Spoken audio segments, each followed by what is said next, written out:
Hello, I'm Phillip Jones, the Deputy Director for the Nashville Department of Transportation. Just kind of give you a little update on kind of where we're at and what we're doing from the Nashville Department of Transportation. We've got 46 crews working throughout the county. That's county-wide. That includes TDOT. We really appreciate our partnership with TDOT. We've got some guard out there, if you've seen in some of the pictures, working alongside with our crews. We'll be continuing that through the weekend. That's from 6 a.m. to 6 p.m. that we're running those crews. We have additional crews that we're running overnight that are working close and coordinating with NES as their needs come on board after hours. Multiple inspectors out assessing damage to transportation infrastructure around the city. NDOT's number one priority is supporting power restoration efforts, and the bulk of our resources are dedicated to those efforts at this time. NDOT crews are working 24/7, clearing roads across the county, focusing on tree, limb, vegetation removal in close coordination with NES. NDOT does not clear or remove fallen tree limbs or vegetation on private property. We need, on the traffic signals, I've got signal crews out that are making some repairs. We've still got a lot of outages as far as power, making sure that everybody is aware that traffic signals lacking power, dark intersections should always be treated as a four-way stop.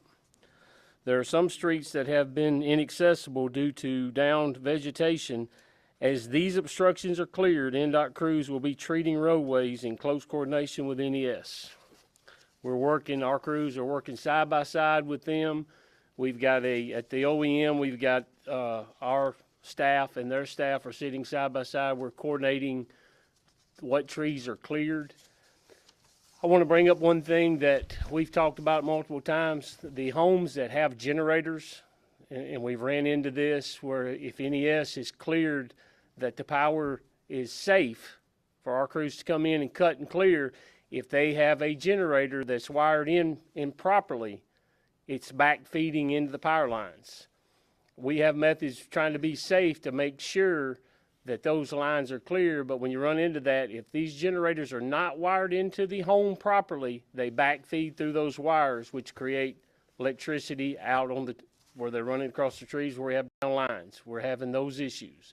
So we just ask to make sure that if you have a generator wired into your home, that it's been properly wired in. NDOT is scheduling special collections for vegetation and will announce those dates in the coming days.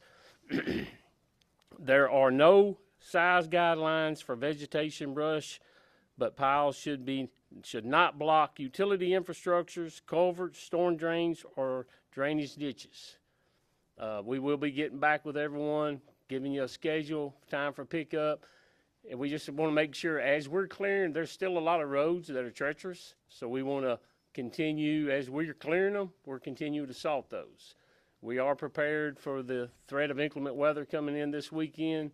We're hauling salt into our salt facilities today, getting back prepared for any type of event that comes over the weekend.